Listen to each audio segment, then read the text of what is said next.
guys, welcome back to our channel. Today we're going to be showing you how to make slime. The things you will need are spray and wash stain removal, some glue, glitter, and a mixing bowl, a mixing tool, and a measuring cup. Start by adding 1/4 cup of glue.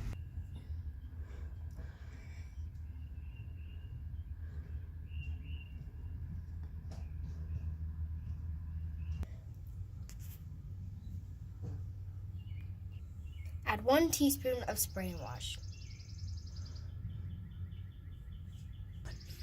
Now mix all of your ingredients together. And here is our finished slime.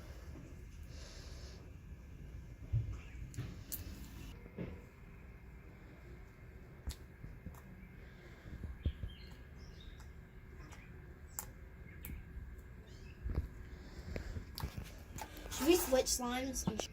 Hi everybody, thanks for watching. I hope you enjoyed our video. Please subscribe and leave a thumbs up and tell us in the comments what you would like to see us do next. Bye!